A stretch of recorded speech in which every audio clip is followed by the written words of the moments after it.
Joyce mayor മിനിസ്ട്രീസിന്റെ സുഹൃത്തുക്കളും പങ്കാളികളുമാണ് ഈ programme സംപ്രേഷണം ചെയ്യാൻ സാധ്യമാക്കിയത്. ഞാൻ ജോയ്സ് മേയർ. ദൈവം നിങ്ങളുടെ എല്ലാ മുറിവുകളെയും സൗഖ്യമാക്കും എന്ന് ഞാൻ വിശ്വസിക്കുന്നു. ഈ വാരാന്ത്യത്തിൽ സമ്മർദ്ദത്തെ കൈകാര്യം ചെയ്യുന്നതിനെക്കുറിച്ച് ഞാൻ 3 ഭാഗങ്ങളുള്ള ഒരു സീരീസ് നടത്തും. അതുകൊണ്ട് ഇന്ന് ആദ്യത്തെ സർവീസ്, നാളെ രണ്ടാമത്തേത്, ഓരോന്നും വെവ്വേറെ സന്ദേശങ്ങളായിരിക്കും. അതുകൊണ്ട് ഈ വാരാന്ത്യത്തിൽ സമ്മർദ്ദത്തെക്കുറിച്ചുള്ള സെമിനാറിൽ പങ്കെടുക്കണമെങ്കിൽ നിങ്ങൾക്കാർക്കും അതിൻ്റെ ആവശ്യമുണ്ടാവില്ലെന്നറിയാം. ഉത്കണ്ഠയെക്കുറിച്ചുള്ള സന്ദേശം ആവശ്യമില്ലാത്തതുപോലെ തോന്നിയാലും നിങ്ങളെ ഞാൻ അതിനായി ക്ഷണിക്കുന്നു. ഞാൻ എന്തിനെക്കുറിച്ച് സംസാരിച്ചാലും പരീക്ഷിക്കപ്പെടാറുണ്ട്. ഇന്നലെ ഞങ്ങൾ ഇവിടെ എത്തി. ഞങ്ങൾക്ക് ഹോട്ടൽ റൂം ഏർപ്പാടാക്കിയിരുന്നു. വലിയ ഗുണമില്ല. ചർച്ച് അതിന് അഡ്വാൻസ് അടച്ചിരുന്നു. ഇന്നലെ രാത്രി വന്നത് മുതൽ ഞാൻ അതിനകത്ത് കയറിയിട്ടില്ല. മറ്റാർക്കെങ്കിലും കൊടുത്തോ എന്ന് ഉറപ്പാക്കാനായിരുന്നു അത്. പക്ഷേ എവിടെ ആർക്കാണ് തെറ്റുപറ്റിയതെന്നറിയില്ല. അവർ പറഞ്ഞു വൃത്തിയാക്കുകയാണ്, മാനേജർ ഇൻസ്പെക്ട് ചെയ്യാൻ വേണ്ടി കാത്തിരുന്നതാണെന്ന് അവർ പറഞ്ഞു.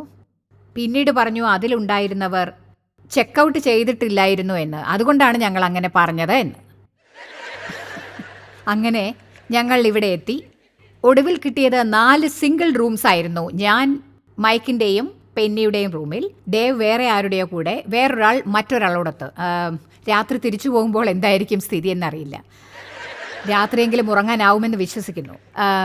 കുറച്ചു നേരം ഡേവ് ഞാനുണ്ടായിരുന്ന മുറിയിൽ വന്നിരുന്നു. ഞാൻ വചനം ധ്യാനിച്ച് പ്രാർത്ഥിച്ച് ആത്മീയ നിലയിലായിരുന്നു. എന്നാൽ അദ്ദേഹം ഫോണിൽ ബോൾ ഗെയിം കളിച്ചുകൊണ്ടിരുന്നു. സോ ഞാൻ പറഞ്ഞു, താങ്ക് യു ജീസസ്, സ്ട്രൈക്ക് 1. എനിക്ക് തോന്നി അവിടെ ഇരുന്നാൽ ഒന്നും നടക്കില്ല, വേറെ എവിടെയെങ്കിലും പോയിരിക്കാമെന്ന്. എന്തായാലും ശരി, ഈ വിഷയത്തെക്കുറിച്ച് പ്രസംഗിക്കാനുള്ള യോഗ്യത എനിക്കുണ്ട്.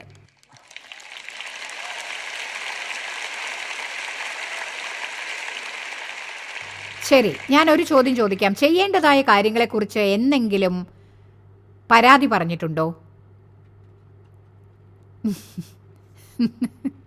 എപ്പോഴും. ഓക്കെ, അവർക്ക് ഉറപ്പായിട്ടറിയാം. ഒരിക്കൽ ഞാൻ ദൈവത്തോട് എനിക്ക് ചെയ്യേണ്ടതായ കാര്യങ്ങളെക്കുറിച്ച് പരാതി പറഞ്ഞു. ഇതെല്ലാം ചെയ്യാൻ ആരും തയ്യാറാവുന്നില്ല, മറ്റുള്ളവർ ചെയ്യുമെന്ന് നാം എങ്ങനെ കരുതും?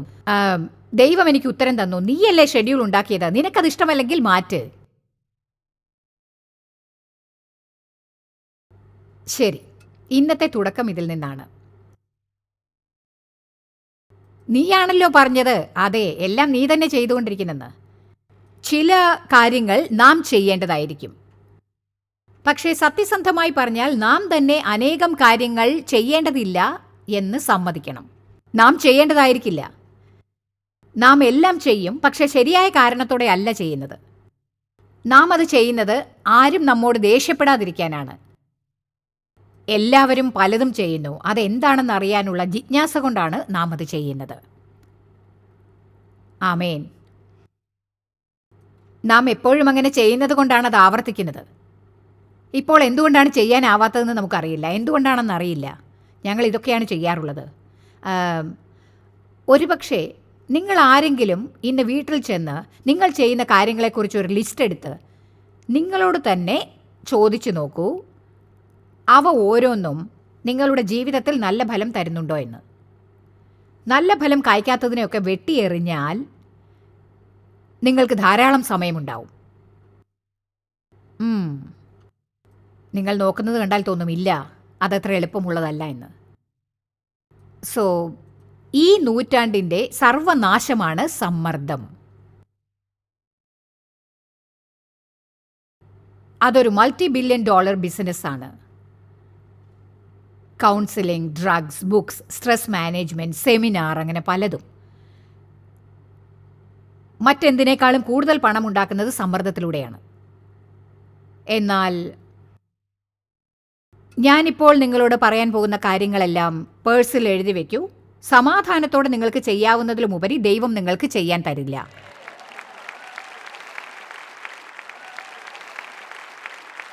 ഇത് നിങ്ങൾ ഓർക്കണം. നിങ്ങൾ ചെയ്യുന്ന കാര്യങ്ങളാണ് നിങ്ങളുടെ സ്വാതന്ത്ര്യത്തെ ഇല്ലാതാക്കുന്നത്. ദൈവമല്ല അതെല്ലാം തരുന്നത്.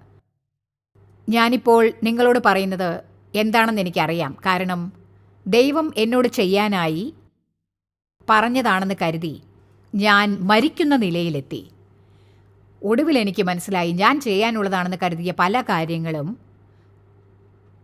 ഞാൻ ചെയ്യാനുള്ള കാര്യങ്ങളായിരുന്നില്ല എന്ന്. നമുക്ക് ചുറ്റും സമ്മർദ്ദങ്ങളുണ്ട്. സമ്മർദ്ദമുണ്ടാക്കുന്ന കാര്യങ്ങൾ അകലാനായി ഞാൻ പ്രാർത്ഥിച്ചു, പ്രശ്നങ്ങൾ ഇല്ലാതാവാനും. ഒടുവിൽ ഞാൻ മനസ്സിലാക്കിയത് എന്താണെന്നോ, ഈ ലോകത്തിന് മാറ്റമുണ്ടാവും, പക്ഷേ അത് ഒരിക്കലും നന്നാവാനുള്ളതല്ല, മോശമാകാനുള്ളതാണെന്ന്. ഞാനിതൊരു നെഗറ്റീവ് സ്റ്റേറ്റ്മെൻറ്റായി പറയുകയല്ല. എന്താണ് സംഭവിക്കുന്നതെന്ന് നാം നോക്കിക്കൊണ്ടിരിക്കണം. 1-2 വർഷങ്ങളിൽ ഇപ്പോഴുള്ളതിനേക്കാൾ പലതും നാം നേരിടേണ്ടി വരും. അതിനാൽ എന്തെങ്കിലും മാറണമെന്നുണ്ടെങ്കിൽ അത് നാം ആയിരിക്കണം. കാര്യങ്ങൾ വ്യത്യാസമായി കൈകാര്യം ചെയ്യാൻ നാം പഠിക്കണം. ഓക്കെ. യോഹന്നാൻ 14:27 യേശു പറഞ്ഞു, ഞാൻ ആംപ്ലിഫൈഡ് ബൈബിളിൽ നിന്നാണ് പറയുന്നത്, എൻ്റെ സമാധാനം ഞാൻ നിങ്ങൾക്ക് തന്നേച്ചു പോകുന്നു. എൻ്റെ സമാധാനം ഞാൻ നിങ്ങൾക്ക് തരുന്നു. ലോകം തരുന്നത് പോലെയല്ല, എൻ്റെ പ്രത്യേക സമാധാനമാണ് ഞാൻ നിങ്ങൾക്ക് തരുന്നത്. നിങ്ങളുടെ ഹൃദയം കലങ്ങരുത്, ഭ്രമിക്കുകയും അരുത്. യേശു പറയുന്നു, നിങ്ങളുടെ ഹൃദയം കലങ്ങരുത്, ഭ്രമിക്കുകയും അരുത് എന്ന്. ഇതിന് 2 ഭാഗങ്ങളുണ്ട്. സത്യസന്ധമായി പറഞ്ഞാൽ സമാധാനത്തിന് വേണ്ടി നാം പ്രാർത്ഥിക്കേണ്ടതില്ല. ദൈവം നമുക്ക് തന്നിരിക്കുന്ന സമാധാനത്തിലേക്ക് നാം കടക്കണം. വാസ്തവത്തിൽ നമുക്ക് സമാധാനപരമായ, ഫലവത്തായ, അത്ഭുതകരമായ ജീവിതം നൽകാനായി യേശു ഓരോ കാര്യങ്ങളും ചെയ്തിട്ടുണ്ട്. നാം ചെയ്യേണ്ടത് ദൈവവചനം വായിക്കണം, എന്നിട്ട് അതുപ്രകാരം പ്രവർത്തിക്കണം. നിങ്ങൾ പറയും, മനപ്രയാസം ഉണ്ടാവുന്നത് തടയാൻ എന്നെക്കൊണ്ടൊന്നും ചെയ്യാനാവുന്നില്ല. എന്നാൽ അത് സത്യമല്ല. നിങ്ങൾക്ക് സാധിക്കും. മനപ്രയാസം വരുമ്പോൾ മുൻകൂട്ടി അതറിയുന്ന എത്ര പേരുണ്ട്? അത് ഇവിടെ എവിടെയോ നിന്ന് വരും.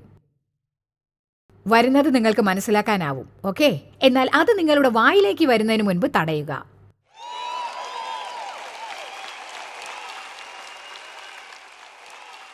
കാരണം നാം സംസാരിക്കാൻ തുടങ്ങുമ്പോൾ അത് കൂടുതൽ മോശമാവുകയേ ഉള്ളൂ. വരാനിരിക്കുന്നതിനേക്കാൾ മോശം. അപ്പോൾ മറ്റാരോടെങ്കിലും മനപ്രയാസം തോന്നും, എന്നിട്ട് അവർ നിങ്ങൾക്ക് കൂടുതൽ മനപ്രയാസം ഉണ്ടാക്കും. ഞാനും ദേവും തമ്മിൽ സംസാരിക്കുമ്പോൾ അത് എപ്പോഴെങ്കിലും തെറ്റായ ദിശയിലേക്ക് പോകുന്നുണ്ടെങ്കിൽ അത് നേരത്തെ മനസ്സിലാക്കാൻ എനിക്ക് കഴിയും. ഇപ്പോൾ ഞാൻ സമാധാനത്തിനായി കൊതിക്കുകയാണ്.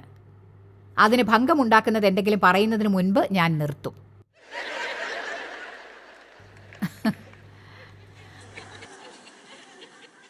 പണ്ട് അങ്ങനെ ഒരു സ്വഭാവം എനിക്കില്ലായിരുന്നു. ഇല്ല, ഞാൻ പറയുന്നതാണ് എപ്പോഴും ശരി.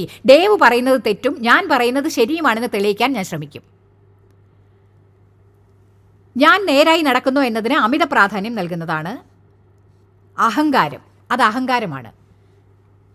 വാസ്തവത്തിൽ അഹങ്കാരമില്ലെങ്കിൽ വാക്കുതർക്കം ഉണ്ടാവില്ല. വേദപുസ്തകം പറയുന്നു, അഹങ്കാരമില്ല എങ്കിൽ വാക്കുതർക്കം ഉണ്ടാവില്ല. അതിനാൽ സമാധാനം വേണമെങ്കിൽ, നിങ്ങൾ അതിനായി കൊതിക്കുന്നുണ്ടെങ്കിൽ, അതിനുവേണ്ടി സ്വയം മാറ്റങ്ങൾ ഉണ്ടാക്കാൻ പോലും നിങ്ങൾ തയ്യാറാവും. നിങ്ങൾ സ്വയം മാറും. ശരിയല്ലേ? ചുറ്റുമുള്ളവർ മാറാനായി കാത്തിരിക്കില്ല. പരിതസ്ഥിതികൾ മാറാനും കാത്തിരിക്കില്ല. പകരം എങ്ങനെയാണ് മാറേണ്ടതെന്ന് കാണിക്കാൻ ദൈവത്തോട് ചോദിക്കും. നിങ്ങളത് ചെയ്യാൻ സന്നദ്ധരാണോ എന്ന് എനിക്കറിയില്ല. സന്നദ്ധരല്ലെങ്കിൽ അടുത്ത വർഷവും ദുഃഖിതരായിരിക്കും. എന്നിട്ട് അടുത്ത വർഷവും ഞാൻ വന്ന് ഇത് തന്നെ പ്രസംഗിക്കും. നാം കൈകാര്യം ചെയ്യുന്ന ചില പ്രശ്നങ്ങൾക്ക് അനേകം ഉത്തരങ്ങൾ ഉണ്ടാവില്ല. 2 ഉണ്ടാവൂ. ഒന്നുകിൽ കുഴഞ്ഞു വീഴുന്നത് വരെ സമ്മർദ്ദത്തോടെ ജീവിക്കാം, അഥവാ അതിനെ നമ്മിലേക്ക് പ്രവേശിച്ച് നമ്മെ ബാധിക്കാൻ നിങ്ങൾ ഒരിക്കലും അനുവദിക്കാതിരിക്കുക. നമുക്ക് ചുറ്റുമുള്ളതൊന്നും മാറില്ല, പക്ഷെ ഒന്നും നമ്മിലേക്ക് കടക്കാൻ അനുവദിക്കാതിരിക്കാൻ പഠിക്കാം. എൻ്റെ മക്കൾ ചെറിയ കുട്ടികളായിരുന്നപ്പോൾ ഒരുപാട് സമ്മർദ്ദമുണ്ടായിരുന്നത് ഓർക്കുന്നു. ഞാനതിനെ ഫിറ്റ്സ് എന്നാണ് പറയാറ്.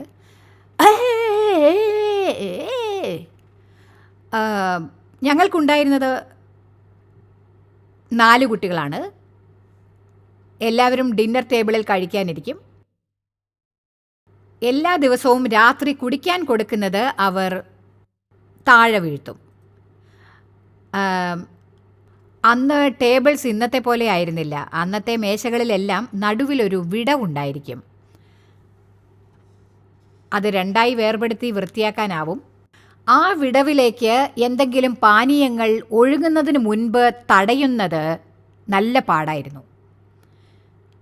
കുറേ കാലമായി ടേബിൾ വെവ്വേറെ ആക്കാതിരുന്നത് കൊണ്ട് പലതും വിടവിൽ തങ്ങിയിരുന്നു. അതുകൊണ്ട് വിടവിലേക്ക് എന്തെങ്കിലും ഒഴുകിയാൽ, പ്രത്യേകിച്ച് പാൽ, അത് പുളിക്കും.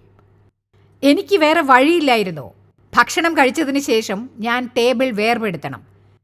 കെട്ടിക്കിടക്കുന്ന അംശങ്ങൾ വൃത്തിയാക്കുന്നത് വരെ ചുരണ്ടിക്കൊണ്ടിരിക്കണം. അതുകൊണ്ട് മക്കൾ എന്തെങ്കിലും താഴെ ഒഴിച്ചാൽ അത് കോപ്പകളുടെ അടിയിൽ പറ്റും, മേശയ്ക്കടിയിലെത്തും, വിടവിലേക്ക് ഒഴുകും, എന്നിട്ടത് മേശയുടെ കാലുകളിലൂടെ ഒഴുകും. മേശയ്ക്കടിയിലിരുന്നു കൊണ്ട് ഞാൻ ഉറക്ക വിളിച്ചു പറയും, എന്തെങ്കിലും സമാധാനത്തോടെ ഈ വീട്ടിൽ എനിക്ക് ഭക്ഷണം കഴിക്കാൻ സാധിക്കുമോ? എനിക്ക് ഒന്നും മനസ്സിലാവുന്നില്ല. ഞാനാണ് ഭക്ഷണം ഉണ്ടാക്കുന്നത്. ശരിക്കും എന്റെ മാത്രം ക്ഷമ പരീക്ഷിക്കപ്പെട്ടു. ഒരിക്കൽ ഞാൻ മേശയ്ക്കടിയിൽ കല്ല് തുള്ളിക്കൊണ്ടിരുന്നപ്പോൾ ദൈവം എന്നോട് സംസാരിച്ചു. ദൈവം പറഞ്ഞു, ജോയ്സ്, നീ എത്ര തന്നെ തട്ടഹസിച്ചാലും താഴെ ചിന്തിയതൊന്നും മേശയുടെ കാലുകളിലൂടെ മേശപ്പുറത്തും ഗ്ലാസുകളുടെ ഉള്ളിലേക്കും പോകില്ല. അതുകൊണ്ട് നീ ഒഴുക്കിനനുസരിച്ച് നീന്താൻ പഠിക്കണം എന്ന് ദൈവം എന്നോട് പറഞ്ഞു. അതുകൊണ്ട് ചിലപ്പോൾ ചിലത് സംഭവിച്ചാൽ, കണ്ടോ, ഹോട്ടലിൽ സംഭവിച്ചതിന് എനിക്കൊന്നും ചെയ്യാനായില്ല. ഞങ്ങൾ ശ്രമിച്ചു, സത്യമായിട്ട് ഞങ്ങൾ ശ്രമിച്ചു. അവർ പറഞ്ഞു, ഞങ്ങളുടെ ഒരു അംബാസഡർ ഗസ്റ്റ് വന്നിട്ടുണ്ട്, അത് നല്ല പോയിന്റ്സ് ഉള്ള ആരെങ്കിലും ആയിരിക്കുമെന്ന് തോന്നി. അവരവിടെ ഇടയ്ക്കിടയ്ക്ക് താമസിക്കുന്നുണ്ടാവും. അവരോട് ഒഴിഞ്ഞു തരണമെന്ന് നമുക്ക് പറയാനാവില്ല. ഞാൻ വിചാരിച്ചു, ഇനി വേറൊരു അംബാസഡർ ഗസ്റ്റ് എങ്ങാനും വരുമോ? നിങ്ങളെന്നോട് ശരിയായി പെരുമാറിയില്ല. പക്ഷേ ഞാൻ ആ പരീക്ഷ ജയിച്ചു. കഷ്ടപ്പാട് സഹിച്ചുകൊണ്ട് ഞാനത് ജയിച്ചു. ഞാൻ ഒരു ക്രിസ്ത്യാനിയെ പോലെ പെരുമാറി. ഒന്ന് സങ്കല്പിക്കൂ, നാം എപ്പോഴും ഇതുപോലെയുള്ള പരിതസ്ഥിതികളിൽ ക്രിസ്ത്യാനികളായി പെരുമാറുന്നില്ല. അതിനാൽ മറ്റാരെങ്കിലും അറിയുന്നതിന് മുൻപ് കഴുത്തിൽ നിന്ന് കുരിശും കാറിൽ നിന്ന് ബമ്പർ സ്റ്റിക്കറും എടുത്തു മാറ്റിയേക്കൂ. ഫാസ്റ്റ് ഫോർവേഡ് 40 വർഷം. കാലം നമുക്കായി ചെയ്യുന്നത് അത്ഭുതം തന്നെയാണ്. ഫാസ്റ്റ് ഫോർവേഡ് 40 വർഷവും ഏതാനും ആഴ്ചകൾക്ക് മുൻപ് ഞാൻ നേരത്തെ എഴുന്നേൽക്കും. അതിരാവിലെ 5 മണിക്കായിരിക്കും. എന്തെങ്കിലും ശബ്ദങ്ങൾ തുടങ്ങുന്നതിന് മുൻപ് യേശുവിനോടൊത്ത് സമയം ചിലവാക്കണം. അങ്ങനെ ചെയ്താൽ അന്നത്തെ ദിവസം നന്നായിരിക്കും. പിന്നെ കാപ്പി ഉണ്ടാക്കും. ദിവസവും രാവിലെ കാപ്പി ഉണ്ടാക്കും. ഞാൻ കാപ്പി കുടിക്കുന്ന ഒരു കപ്പുണ്ട്, അതിൽ കാപ്പി ഒഴിക്കും. അന്ന് രാവിലെ ഞാൻ കാപ്പി ഉണ്ടാക്കി എൻ്റെ കപ്പിലൊഴിച്ചു. മുകളിൽ നല്ല പതയുണ്ടായിരുന്നു, എല്ലാം വളരെ നന്നായിരുന്നു. ഞാൻ എന്താണ് ചെയ്തതെന്ന് അറിയില്ല, പക്ഷേ എങ്ങനെയോ കയ്യിൽ നിന്ന് കപ്പ് താഴെ വീണു. അത് മാർബിൾ കൗണ്ടറിൽ തട്ടി ചിതറിത്തെറിച്ചു. കാപ്പി അവിടെ മുഴുവനും തെറിച്ച് തറ മുഴുവൻ വൃത്തികേടായി. എന്നാൽ എനിക്കൊന്നും പറയാൻ തോന്നിയില്ല, ഒന്നും തോന്നിയില്ല. ഞാൻ അതിലേക്ക് നോക്കിക്കൊണ്ട് പറഞ്ഞു, ഞാൻ ഇതൊക്കെ വൃത്തിയാക്കും. ഞാനിപ്പോൾ വളരെ ദൂരെയാണ്. മേശയ്ക്കടിയിലിരുന്ന് കലി തുള്ളുന്നതിൽ നിന്നും മാറി. നിങ്ങൾ ദൈവത്തോടും വചനത്തോടും പറ്റിച്ചേർന്നിരിക്കുകയാണെങ്കിൽ, ബൈബിളിൽ എന്താണ് പറയുന്നത്? 2 കൊരിന്ത്യർ 3:18, നാം വചനത്തിൽ ശ്രദ്ധിച്ചാൽ അത് നമ്മെ മാറ്റും, അഥവാ ദൈവത്തിൻ്റെ ഛായയിലേക്ക്, മഹത്വത്തിൽ നിന്ന് മഹത്വത്തിലേക്ക്, വീണ്ടും മഹത്വത്തിലേക്ക്. അങ്ങനെയുള്ള ഒരു സ്ഥിതിയിലേക്ക് ഇനിയും നിങ്ങൾ എത്തിയില്ലെങ്കിൽ സ്വയം വിഷമിക്കരുത്, പകരം വളർന്നുകൊണ്ടേ ഇരിക്കൂ. വളരുക. നിങ്ങൾ എത്തിയില്ലെങ്കിലും ദൈവം കോപിക്കില്ല. നമ്മൾ വളർന്നുകൊണ്ടേ ഇരിക്കണം എന്നാണ് ദൈവം ആഗ്രഹിക്കുന്നത്. ആമേൻ. ശരി. യേശുവിന് ചുറ്റും സമ്മർദ്ദമുള്ള സ്ഥിതികൾ ഉണ്ടായിരുന്നു. കുടുംബവും സുഹൃത്തുക്കളും ഉപേക്ഷിച്ചു. പിശാചാണെന്ന് കുറ്റപ്പെടുത്തി. യേശുവിൻ്റെ ശിഷ്യന്മാർക്ക് തെറ്റുകൾ തിരുത്തേണ്ടി വന്നു. അവർക്കാർക്കും വേണ്ടത്ര പക്വതയില്ലായിരുന്നു. ആരാണ് വലിയതെന്ന് അവർ പരസ്പരം തർക്കിച്ചു. ഇങ്ങനെയുള്ള പല കാര്യങ്ങളും. നിങ്ങൾക്ക് തോന്നും, യേശുവല്ലേ തിരഞ്ഞെടുത്തത്? രാത്രി മുഴുവൻ യേശു പ്രാർത്ഥിച്ചു. അവരെ യാദൃച്ഛികമായി കിട്ടിയതല്ല. അത് നമുക്ക് പ്രത്യാശ തരാനായിട്ടായിരിക്കുമോ എന്നെനിക്കറിയില്ല. ലോകം മുഴുവനും സുവിശേഷം പ്രചരിപ്പിക്കാനായി യേശു അവരെ തയ്യാറാക്കി. എന്നാൽ ചിലപ്പോൾ അവരുടെ പെരുമാറ്റം യേശുവിനെ നിരാശനാക്കി. യേശു പോയ ഇടങ്ങളിലെല്ലാം ആൾക്കൂട്ടം പിന്തുടർന്നു. അവർക്ക് പലതും ആവശ്യമായിരുന്നു. നിങ്ങളെ സമീപിക്കുന്ന എല്ലാവരും നിങ്ങളിൽ നിന്ന് എന്തോ പ്രതീക്ഷിക്കുന്നു എന്നത് നിങ്ങളെ സമ്മർദ്ദത്തിനിരയാക്കിയിട്ടുണ്ടോ? ആരുമില്ലേ? അങ്ങനെ തോന്നുന്നത് എനിക്ക് മാത്രമായിരിക്കും. ഒരിക്കൽ ആരും എന്നെ തിരിച്ചറിയരുതെന്ന് ഞാൻ വിചാരിച്ചിരുന്നു. ഞാനൊരു മാളിലായിരുന്നു. ജനങ്ങൾ വന്നും പോയും ഇരുന്നു. ഞാനൊരു ഫോട്ടോ എടുക്കട്ടെ. ഞാൻ പരാതി പറയാൻ തുടങ്ങി. ദൈവം പറഞ്ഞു, ആരും നിന്നെ തിരിച്ചറിയാത്ത വിധത്തിൽ ഞാൻ പ്രവർത്തിക്കാൻ തുടങ്ങട്ടെ. ഞാൻ പറഞ്ഞു, സാരമില്ല സാരമില്ല സാരമില്ല, എന്നോട് ക്ഷമിക്കുക. കണ്ടോ, നമുക്ക് കിട്ടുന്നതെല്ലാം ഒരു ആനുകൂല്യമാണ്. അതിനോടൊപ്പം തന്നെ ഒരു ഉത്തരവാദിത്വവും ഉണ്ടായിരിക്കും. ഒരു കാറ് കിട്ടും, കാറിനടയ്ക്കാനുള്ള പണമുണ്ടാവും. വലിയൊരു വീട് കിട്ടും, വലിയ വീടിനടയ്ക്കാനുള്ള പണം കിട്ടും. വൃത്തിയാക്കാൻ വേറെയും വീടുകൾ ഉണ്ടാവും. എന്നിട്ട് ചിലപ്പോൾ 1 മൈൽ അകലേക്ക് പോയി ഒരു ഹൗസ് ക്ലീനിങ് സർവീസും സ്വന്തമായി കിട്ടും. പിന്നീട് ഹൗസ് ക്ലീനിങ് സർവീസ് ഇഷ്ടപ്പെടില്ല, അവർ ക്ലീൻ ചെയ്യുന്ന വിധം ഇഷ്ടപ്പെടില്ല. ഇങ്ങനെ നിങ്ങൾക്ക് പല കാര്യങ്ങൾ ചെയ്യേണ്ടി വന്നുകൊണ്ടിരിക്കും. എനിക്ക് 12 വർഷങ്ങളായി ഒരു ഡോഗ് ഉണ്ടായിരുന്നു. എനിക്ക് അവളെ വളരെ ഇഷ്ടമായിരുന്നു. ഡച്ചസ് എന്നായിരുന്നു പേര്. അവൾ നല്ല ഡോഗായിരുന്നു. അവൾ കുഞ്ഞായിരുന്നപ്പോൾ വീട്ടിൽ ജോലി ചെയ്യാനായി കുറേ ജോലിക്കാരുണ്ടായിരുന്നു. അവരവളെ നന്നായി ട്രെയിനപ്പ് ചെയ്തിരുന്നു. ഞാനല്ല, എനിക്ക് നല്ല തിരക്കായിരുന്നു. അവർ ട്രെയിനിങ് കൊടുത്തപ്പോൾ അവൾ അതനുസരിച്ച് എല്ലാം ചെയ്തുകൊണ്ടിരുന്നു. അവൾ ഫേർണിച്ചേഴ്സ് കടിക്കില്ല, തറയിൽ മൂത്രമൊഴിച്ച് വൃത്തികേടാക്കില്ല, അത്തരം കാര്യങ്ങളൊന്നും ചെയ്യില്ല.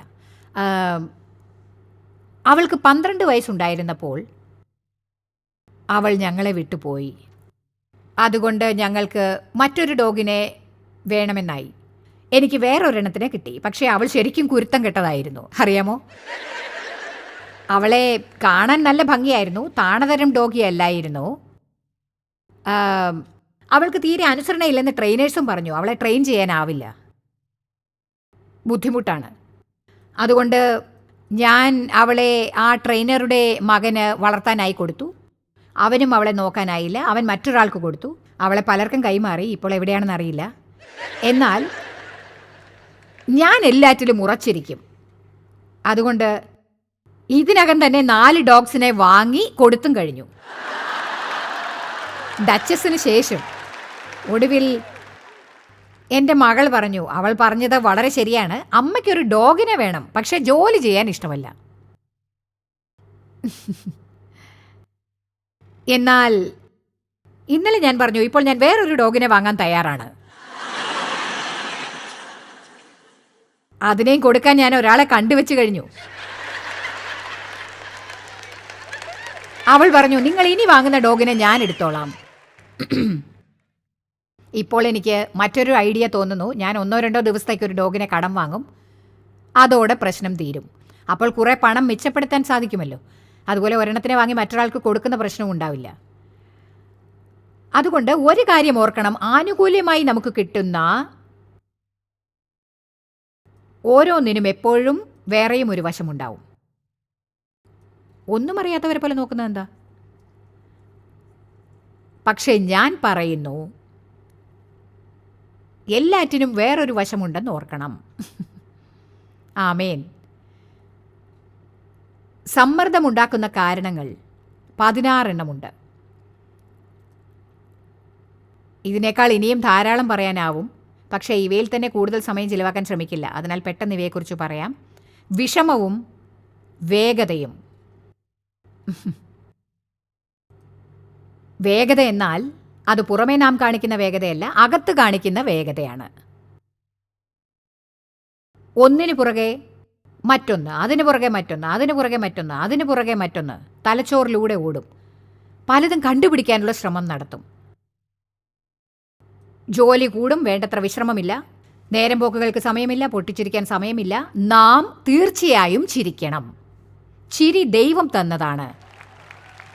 വേദപുസ്തകം പറയുന്നു, സന്തോഷമുള്ള ഹൃദയം നല്ലൊരു ഔഷധമത്രേ എന്ന്. അത് വളരെ സത്യമാണ്. ഒരിക്കൽ എനിക്ക് വല്ലാത്ത തലവേദന ഉണ്ടായി. അപ്പോൾ എന്തോ തമാശയുണ്ടായി. ഞാൻ ആർത്താർത്ത് ചിരിച്ചു. ചിരിച്ചു തീർന്നപ്പോഴേക്കും എൻ്റെ തലവേദന മാറിയിരുന്നു. ചിരി ശരിക്കും ഒരു മരുന്ന് തന്നെയാണ്. അത് സമ്മർദ്ദത്തെ ഇല്ലാതാക്കും. ചിരി സമ്മർദ്ദത്തിന് നല്ലൊരു പ്രതിവിധിയാണ്. ജനങ്ങളെ സന്തോഷിപ്പിക്കുന്നത് സമ്മർദ്ദമുണ്ടാക്കും. കോപം, ക്ഷമിക്കാനാവായ്മ, ഇവയായിരിക്കും ഒരുപക്ഷെ ലിസ്റ്റിൽ ഏറ്റവും ഒന്നാമത്തേത്. ഇപ്പോൾ സഭകളിൽ ആരോടും ദേഷ്യപ്പെടാത്തവരെക്കാൾ പലരോടും ദേഷ്യപ്പെടുന്നവരായിരിക്കും കൂടുതൽ. അതുപോലെ ദൈവം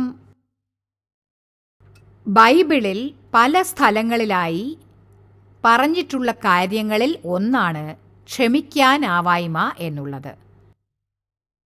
മറ്റുള്ളവരോട് ക്ഷമിക്കാനാവാത്ത എത്രയോ പേരിന്നുണ്ട്. അവർ പറയും, അവരെന്നോട് എന്താണ് ചെയ്തതെന്ന് നിങ്ങൾക്കറിയില്ല എന്ന്. സത്യം പറഞ്ഞാൽ ദൈവം നിങ്ങളോട്, ജനങ്ങളോട് ക്ഷമിക്കണം എന്ന് പറയുന്നത് അവർക്ക് വേണ്ടിയല്ല. നിങ്ങളുടെ ക്ഷമയ്ക്ക് അവർ യോഗ്യരായിരിക്കില്ല. പക്ഷെ നിങ്ങൾക്ക് സമാധാനം വേണം. ആമേൻ. ദൈവം ഒരിക്കലും നിങ്ങൾക്ക് ചെയ്യാനാവാത്ത കാര്യം ചെയ്യാൻ പറയില്ല. ആ ആശയം മനസ്സിൽ നിന്ന് കളയണം. നിങ്ങളെ കൊണ്ട് ചെയ്യാനാവാത്തത് ചെയ്യാൻ ദൈവം പറയില്ല. വചനം ചെയ്യാൻ പറഞ്ഞാൽ അത് ചെയ്യാം, അതും നിങ്ങൾക്ക് സമ്മതമാണെങ്കിൽ. കുറ്റബോധം, ഇത് മോശമായ ഒന്നാണ്. ഒളിച്ചുവെച്ച പാപം, മോശം ഭക്ഷണരീതി. ഇന്നലെ എനിക്ക് തോന്നി വിചാരിച്ചതിനേക്കാൾ കൂടുതലായി ഞാൻ പ്രസംഗിച്ചു കൊണ്ടിരുന്നത് കൊണ്ട്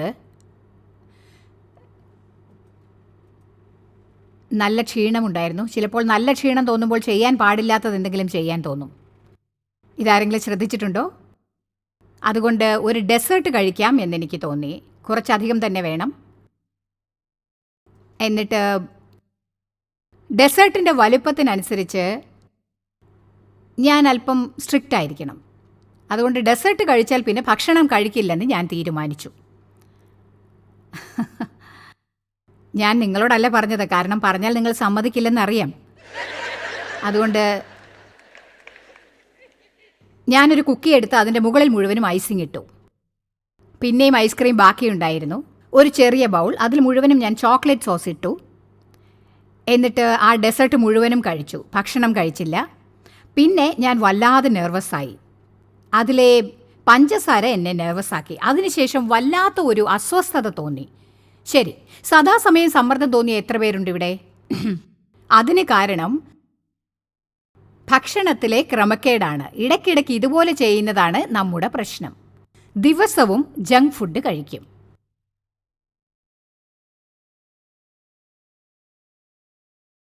ഈ സഭ കൊള്ളാമല്ലോ, നിങ്ങൾക്ക് യാതൊരുവിധ പ്രശ്നങ്ങളുമില്ല. ഈ ഗ്രൂപ്പിനേക്കാൾ നിഷ്കളങ്കരെ ഞാൻ എൻ്റെ ജീവിതത്തിൽ ഇതുവരെ കണ്ടിട്ടേയില്ല. എല്ലാവരും പകച്ചു നോക്കുന്നു, ഒന്നും അറിയാത്തവരെ പോലെ.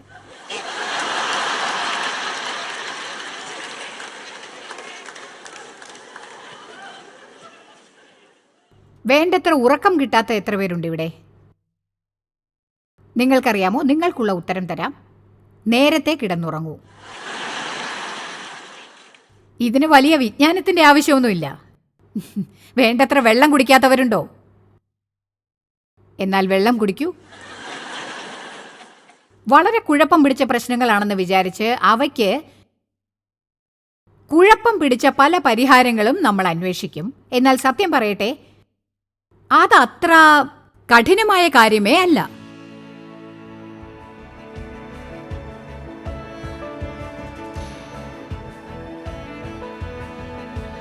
ജോയ് സി മേയർ മിനിസ്ട്രീസിന്റെ സുഹൃത്തുക്കളും പങ്കാളികളുമാണ് ഈ പ്രോഗ്രാം സംപ്രേഷണം ചെയ്യാൻ സാധ്യമാക്കിയത്.